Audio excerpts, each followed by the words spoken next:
welcome to Arts 24, where we're bringing you the latest from the 79th Cannes Film Festival. Our critic Emma Jones is on the French Riviera, gearing up for the annual cinematic marathon. Hi, Emma.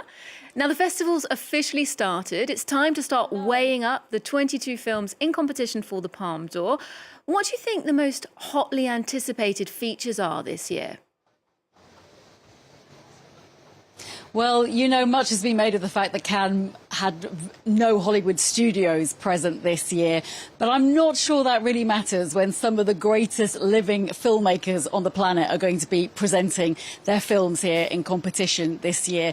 Fatherland by Polish filmmaker Paweł Pawłowski is very much a hot ticket for this year's festival, especially as it stars the great German actress Sandra Hüller. We also have the amazing Iranian filmmaker Asghar Farhadi. He's here with his film Parallel Tales, and once again he is working with a French-speaking cast. So the likes of Isabelle Huppert, Virginie Efira, they are in his film. And we have another Palme d'Or winner, Cristian Mungiu. He, of course, is the famous Romanian director. Now, he has a Norwegian set drama called Fjord. That is starring Renate Reinsve, the star of Sentimental Value, a huge hit at Cannes here this year. So really, it's a feast, Olivia. Some Cannes regulars I spotted there. Well, every year they bring together a very international selection of artists for this jury with different tastes, different professional backgrounds. Tell us about the panel judging the films this year. Yes, indeed. As usual, it's very, very diverse. If you think that the jury has brought together Scottish screenwriter Paul Laverty, there's a young Chilean director, Diego Cespedes, and then there's the American iconic actress, if I may say so, Demi Moore. I mean, what kind of films are they going to go for? You may remember a couple of months ago, I spoke to you from the Berlin Film Festival, and there was that huge controversy when the jury president there, Wim Wenders, spoke, and he effectively said that filmmakers were not politicians and could not be involved in politics. You might remember the backlash to that. Well, Demi Moore got asked a question in the jury press conference this week along those lines, and she engaged pretty differently. Let's hear what she had to say. I think part of art is about expression. So if we start censoring ourselves, then I think we shut down the very core of our creativity, which is, I think, where we can discover truth and answers.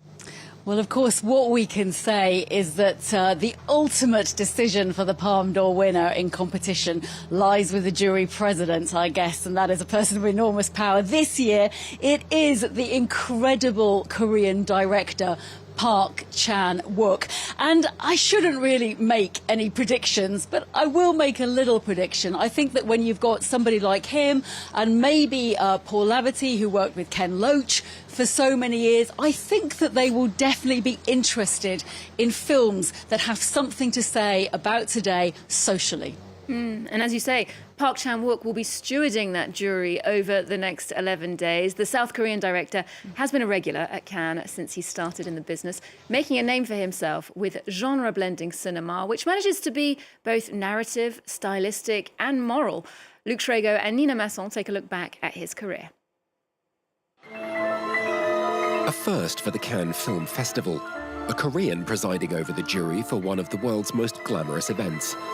Park Chan-wook, acclaimed director, screenwriter and producer, is a fascinating figure in modern cinema and has a connection to Cannes that's lasted more than 20 years, starting in 2004 with his thriller Old Boy, which took the Grand Prix that year. Je voudrais remercier surtout les 4 poulpes vivants qui ont dû souffrir à cause du film, et tout l'honneur est pour eux.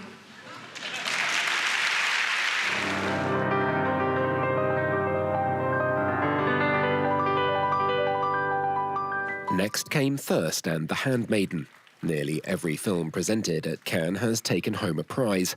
Among them, romantic thriller Decision to Leave, which earned him Best Director in 2022. I hope the momentum and energy we feel tonight can be maintained. and that Korean cinema can rise and open up to the world. Korean cinema started to find its place in the world 3 years earlier, thanks to Bong Joon-ho's Parasite, which took both the Palme d'Or and Best Film Oscar in 2020. It's really crazy. 6 years later, Park Chan-wook now honors his nation presiding over the Cannes jury. He's a fierce critic of Korean capitalist society. He helped to define Korean noir, a genre of bloody crimes and moral revenge, which has long been a common theme within his work, told through striking and meticulous imagery.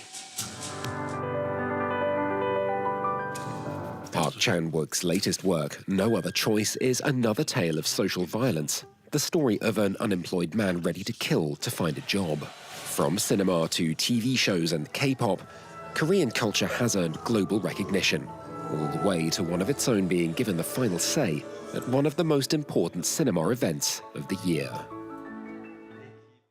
So, Emma, with his jury duty, of course, Park Chan-wook won't be presenting a film this year, but there is a strong showing in terms of Asian cinema, both in and out of the competition.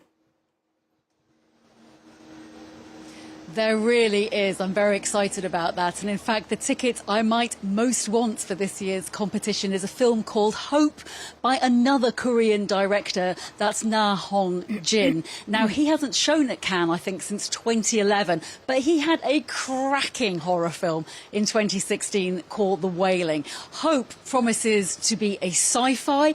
And what's very intriguing about it is he blends Korean actors, they're big stars of Korean cinema, along with some Hollywood names that include Michael Fassbender, Alicia Vikander and Taylor Russell.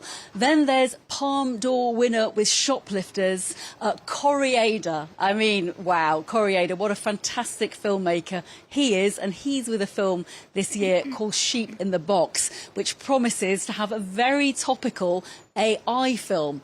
And the competition has kicked off with another Japanese film as well called Nagi Notes. That's by a filmmaker called Koji Fukada. And this is the story of a young architect who comes to stay in the rural Japanese countryside with her ex-sister-in-law, who's an artist. He's a very subtle, observant filmmaker.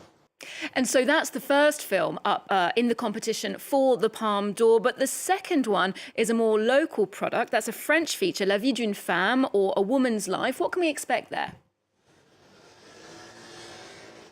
Yes, this is a film by Charlene Bourgeois-Taquet, and it's a film starring Leah Drucker. You may remember that she got the César Award for a film last year here in Cannes. That was Dossier 137, so you can always expect a stupendous performance, I think, from Leah Drucker. But she stars as a 50-something-year-old woman who has to re-evaluate her life when a novelist comes along to study her work. That is one of only 5 films in competition by female directors, even though there are lots and lots of women showing their movies in all the Cannes sidebars. In competition, it is quite a low ratio, which is disappointing. Nevertheless, I have a couple of films that I'm very keen to look out for. One is by Austrian director Marie Kreutzer. It's a film called Gentle Monster. It stars Léa Seydoux as a mother who finds out a devastating secret about her husband. And then there is Garance, a film by Jeanne Herry, and this is the story of a young Parisian actress living paycheck to paycheck. I think that's one that a younger generation might really enjoy going to see in the cinema. Well, another film that's been making headlines here in France is Forsaken. This was inspired by true events. It revisits the final days of French history teacher Samuel Paty, who was murdered in 2020 following a class in which he launched a discussion about cartoons of the Prophet Muhammad, which were published by Charlie Hebdo magazine. Now, his brutal and tragic killing shook the nation, revealing some of the deep fractures in society. We spoke to the cast about bringing this harrowing story to the screen, and here's a glimpse of the film. J'ai jamais rêvé d'être un héros, mais que mes coups réveillent une vocation, ça oui, j'avoue que j'en ai rêvé. Bonjour, monsieur Paty. Aujourd'hui, on va faire une étude de cas. Liberté d'expression, liberté de la presse. Ça vous dit quelque chose? C'est Charlie Hebdo? Exactement. Il y a un problème? Je Je viens de revoir les vidéos, les vues arrêtent pas d'augmenter. Elle est mensongère, elle donne clairement le nom du collège et de Monsieur Paty. Il faut la faire supprimer. Samuel Paty is now a figure we all have in mind, because we've seen a photo, that's all we know of him. And in this film, the power of cinema allows us to walk alongside him, to live alongside him during his final days. We've mentioned the competition for the Palme d'Or at Cannes, but there are hundreds of films showing, especially in the major sidebar sections. Has anything caught your eye? Yes, indeed. Well, Uncertain Regard, which is the biggest sidebar competition, that's still official selection here at Cannes, that's getting underway. And there's so many great up-and-coming directors there. I'm very excited about two African co-productions that are going to be showing here at Cannes. One is Congo Boy, and that's been made in the Central African Republic. And the other is the first ever Rwandan film to make official selection. And that's a film called Ben Imana, and that's set in the years after the genocide. But Uncertain Regard kicks off with a Gillian Anderson-led film, and I think it's got the best title of the entire official selection at Cannes. It's Teenage Sex and Death at Camp Miasma. This is a very, very rare North American production here at the festival. It's by a director called Jane Schoenbrunn, and if you know Jane's work, this also follows a love of filmmaking,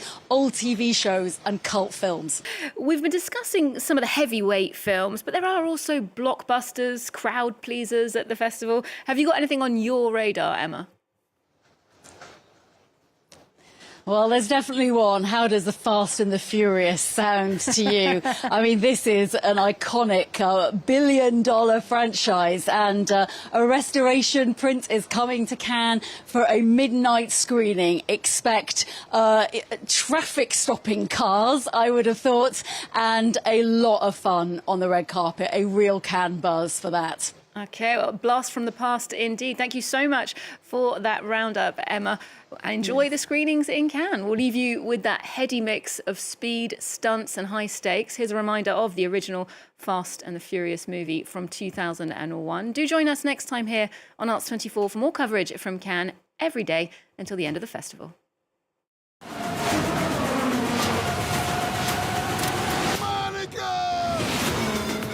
It don't matter if you win by an inch or a mile. Winning's winning.